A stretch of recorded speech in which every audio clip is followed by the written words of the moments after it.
Kamusta kayo mga ka-anonymous? So for this vlog, ipapakita ko sa inyo ang lumang barya ng bansang Pilipinas.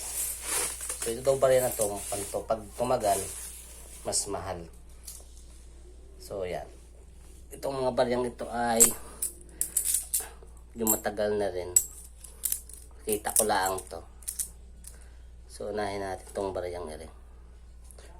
So itong baryang to ay 1982.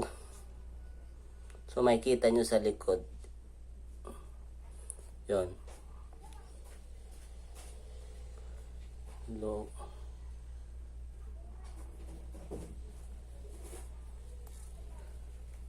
Okay.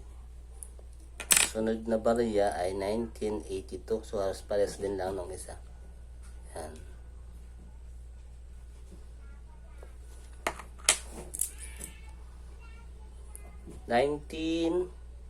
ito pa rin.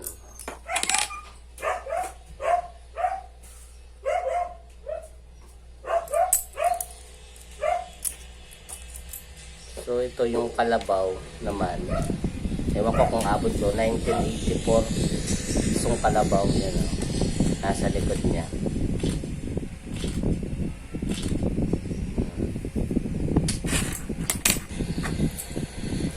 Ito naman ay ang scientific name ng tamaraw, sabi nyo pala tamaraw, Anoa mendorensis. So donated to sa Oriental Mindoro, dito sa amin ang tamaraw.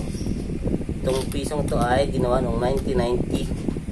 So yan, ang ulo niya serizal. So yung iba ang ulo serizal pa rin, piso. Lalaki ng barya noong unang panahon.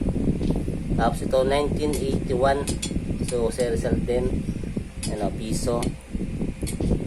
Ang likod niya ay yan pa rin yung dati pa rin sa 1982. Sabi 1982. Yan. Halos kaparehas din ng 1982, 1981.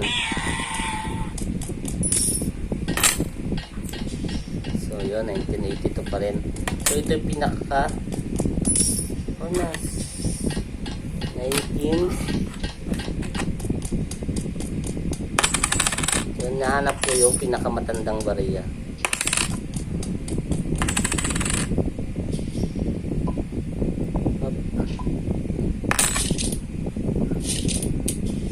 So ito ang pinakamatandang barya, 1978. Yan.